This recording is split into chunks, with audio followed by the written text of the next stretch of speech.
ಬಿಸ್ಮಿಲ್ಲಾಹಿರ್ರಹಮಾನಿರ್ರಹೀಮ್. ಆಫ್ತಾಬಾದ. ನಾನು ಮೈಸೂರಿನ KR ಮೊಹಲ್ಲಾ ನಿವಾಸಿಯಾಗಿದ್ದು, ಈ ದಿವಸ ವಕ್ಫ್ ಬಗ್ಗೆ ಕೆಲವು ಮಾಹಿತಿಯನ್ನು ಮೈಸೂರಿನ ಜನತೆಗೆ ಹಾಗೂ ಕರ್ನಾಟಕ ಸ್ಟೇಟ್ನ ಜನರಿಗೆ ಕೇಳಿಕೊಳ್ಳಲು ಹಾಗೂ ಮಾಹಿತಿಯನ್ನು ಹಂಚಿಕೊಳ್ಳಲು ಬಂದಿದ್ದೇನೆ. ಏನು ಮಾಹಿತಿ ಅಂತ ಅಂದರೆ, 30% ವಕ್ಫ್ ಆಸ್ತಿನಲ್ಲಿ ಯಾವುದು 1 ಲಕ್ಷಕ್ಕಿಂತ ಆದಾಯ ಮೀರಿ ಉಳಿತಾ ಇದೆಯೋ ಆ ವಕ್ಫ್ ಕಮಿಟಿಯವರೆಲ್ಲ 30% ಎಜುಕೇಷನ್ಗೋಸ್ಕರ, ಆರೋಗ್ಯಕ್ಕೋಸ್ಕರ, ಆ ಜುರಿಡಿಕ್ಷನ್ ಜನಗಳಿಗೆ ತಲುಪಿಸ್ಬೇಕು ಅನ್ನೋ ಸರ್ಕ್ಯುಲರ್ ಇದೆ. ಆ ಸರ್ಕ್ಯುಲರ್ನ ತಂದವರು ಅಲ್ಹಾಜ್ ತನ್ವೀರ್ ಸೇಠ್ ಸಾಹೇಬರು, NR ಕ್ಷೇತ್ರದ MLA ಸಾಹೇಬರು. ಇವ್ರಿಗೆ ನಾವು ಕೃತಜ್ಞತೆ ಸಲ್ಲಿಸ್ತೀವಿ ಆ 30%ನ ಸರ್ಕ್ಯುಲರ್ ತಂದಿದ್ದಕ್ಕೆ. ಆದರೆ ಇವರೇ 5 ಕಮಿಟಿಯಲ್ಲಿ ಕುಂತು ಆ ಸರ್ಕ್ಯುಲರ್ನ ಫಾಲೋ ಮಾಡಲಿಲ್ಲ. ಇವ್ರು ಆ ಸರ್ಕ್ಯುಲರ್ನ ಫಾಲೋ ಮಾಡಿದ್ರೆ ನಾನು ಕುಂತಿದ್ದೇನೆ ಕೊಡ್ತಾ ಇದ್ದೀನಿ, ನೀವ್ಯಾಕ್ರ ಕೊಡಕ್ಕೆ ಹಿಂಜರಿತಾ ಇದ್ದಾರ? ಇದಿರೋದೇ ಜನಗಳಿಗೆ ಹಂಚೋದಕ್ಕೋಸ್ಕರ. ಯಾರೋ ದಾನ ಮಾಡಿರೋದು ಇದೆಲ್ಲ ನಮ್ಗಳಿಗೆ ಸೇರಿದ್ದಲ್ಲ. ಅದ್ರ ಮೇಲೆ ನಾವು ಅಧಿಕಾರ ಅನುಭವಿಸ್ತಾ ಇದ್ದೀವಿ. ಇಲ್ಲಿ ಅಧಿಕಾರ ಅನುಭವಿಸಿ ಇದ್ರದ್ದ ಪ್ರಯೋಜನ ಅವಶ್ಯಕತೆ ಇರೋರಿಗೆ ತಲುಪಿಸ್ಬೇಕಾಗಿರೋದು ನಮ್ಮ ಜವಾಬ್ದಾರಿ ಅಂತ ಇವ್ರು ಹೇಳ್ಬೋದಾಗಿತ್ತು. ಇವರು ಆ ಜವಾಬ್ದಾರಿಯಿಂದ ನುಣುಚ್ಕೊಬಿಟ್ಟು ಇನ್ನೊಬ್ರಿಗೆ ಹೇಳದೇ ಇರೋ ಪರಿಸ್ಥಿತಿ ನಿಂತ್ಬಿಟ್ಟವ್ರೆ. ಇದೇ ತರ ಇಲ್ಲಿ ಕೇರ್ ಟೇಕರ್ ಆಗಿ ಮುಷ್ತಾಕ್ ಅಹಮದ್ ಸಾಹೇಬರು 17 ಕಮಿಟಿನಲ್ಲಿ ಕುಂತಿದ್ರು. ಆ ವಕ್ಫ್ ಆಫೀಸರ್ ಆಗಿದ್ರು ಇದನ್ನ ಅನುಸರಿಸ್ಲಿಲ್ಲ. ಇದನ್ನ ಅನುಸರಿಸದೆ ಅವರು ಅಲ್ಲಿ ಇವ್ರನ್ನೇ ಹಿಂಬಾಲಿಸ್ಬಿಟ್ರು. ಅವರು ಅಲ್ಲಿ ಯಾರಿಗೂ 30% ತೆಗೆದು ಬಡವ್ರಿಗೆ, ಬಗ್ಗರಿಗೆ ಎಜುಕೇಷನ್ಗೋಸ್ಕರ, ಹೆಲ್ತ್ಗೋಸ್ಕರ ಅವರು ಅನುಕೂಲ ಮಾಡಿಕೊಡ್ಲಿಲ್ಲ. ಈಗ 1 ಲಕ್ಷಕ್ಕಿಂತ ಆದಾಯ ಮೀರಿ ಮಿಕ್ಕಿರೋ ಕಮಿಟಿಗಳಲ್ಲೇ ಇವರು ಆದಾಯದಲ್ಲಿ ಅದನ್ನ 30% ಕೊಡ್ತಾ ಇಲ್ಲ ಅಂತ ಅಂದ್ರೆ ಇವ್ರುಗಳ ಆದಾಯದಲ್ಲಿ ಜನಗಳಿಗೆ ಏನ್ ಮಾಡ್ತಾರೆ? ಇದು ನನ್ನ ಪ್ರಶ್ನೆ. ಸ್ಟೇಟ್ ಬೋರ್ಡ್ ಆಫ್ ವಕ್ಫ್ ನನ್ನ ಪ್ರಶ್ನೆನೇ. ಆದ್ರೆ ಈ ಡಿಸ್ಟ್ರಿಕ್ಟ್ ವಕ್ಫ್ ಆಫೀಸಲ್ಲಿ ಆ ಡಿಸ್ಟ್ರಿಕ್ಟ್ ಯಾರು ಕುಂತಿದಾರೋ ಅದನ್ನೆಲ್ಲ ಇವರೇ ನೋಡ್ಬೇಕಾಗಿದ್ದು. ಇವ್ರ ಜವಾಬ್ದಾರಿ ಇದು. ಈ ಜವಾಬ್ದಾರಿಯಿಂದ ಇವರೆಲ್ಲ ಕೈ ತೊಳ್ಕೊಬಿಟ್ಟಿದ್ದಾರೆ.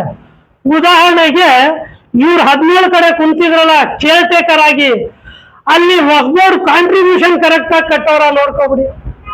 ಅದ್ರ ಜೊತೆಗೆ MCC ಕಾರ್ಪೊರೇಷನ್ ಟ್ಯಾಕ್ಸ್ ಕಟ್ಕೊಂಡು ಹೋಗೋರ ವರ್ಷಕ್ಕೆ ನೋಡ್ಕೊಳ್ಳಿ. ಇವ್ರು ಏನ್ ಸಂದೇಶ ಕೊಡ್ತಾ ಇದ್ದಾರೆ ಅಂದ್ರೆ, ಇವರೇ ಸರಿಗಿಲ್ಲ, ಬೇರೆಯವ್ರಿಗೆ ಇವ್ರು ಯಾವ ಮುಗ್ದೆ ತಗೊಂಡು ಹೇಳ್ತಾರೆ.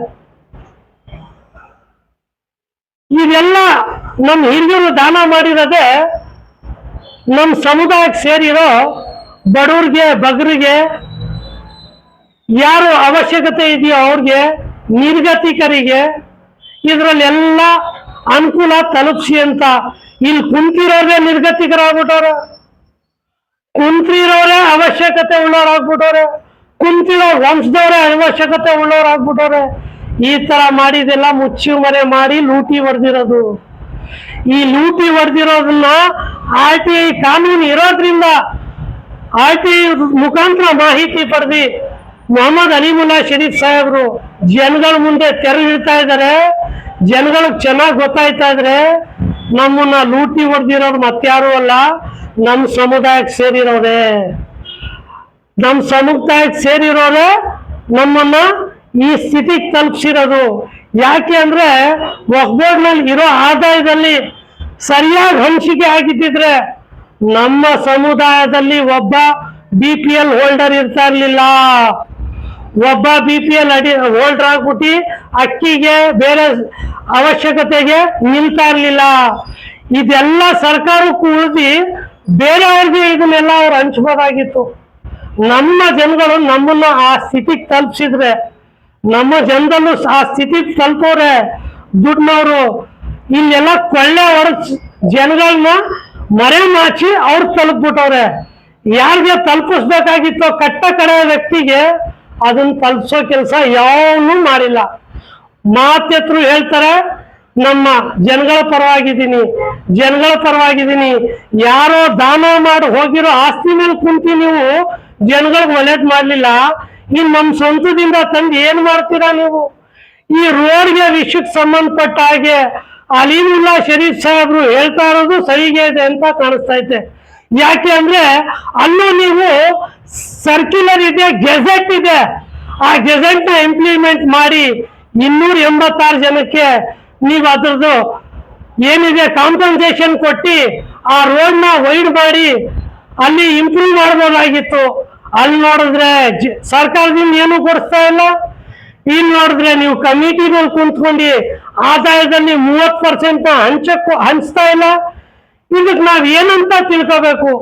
ಇನ್ ಮುಂದೆ ಆದ್ರೂ ತನ್ವೀರ್ ಸೇಠ್ ಸಾಹೇಬ್ರೆ, ನಿಮ್ ಕಮಿಟಿಯಿಂದಾನೇ 30% ಹಂಚಿ, ನೀವೇ ಒಂದು ರೋಲ್ ಮಾಡಲಾಗಿ, ನೀವೇ ಒಂದು ಮಾದರಿ ಚೇರ್ಮನ್ ಆಗಿ ವಕ್ಫ್ ಬೋರ್ಡ್ನ ಕಮಿಟಿ ಚೇರ್ಮನ್ ರೂಪಿಸ್ಕೊಂಡು ನೀವೇ 30% ಮೊದಲು ಹಂಚಿ, ಆಮೇಲೆ ಇದನ್ನ ಮೈಸೂರು ಡಿಸ್ಟಿಕ್ ನಲ್ಲೂ ಎಲ್ಲ ಫಾಲೋ ಮಾಡ್ತಾರೆ, ಹಾಗೆ ಪೂರ್ತಿ ಕರ್ನಾಟಕ ಸ್ಟೇಟ್ ನಲ್ಲೂ ಇದನ್ನು ಫಾಲೋ ಮಾಡ್ತಾರೆ.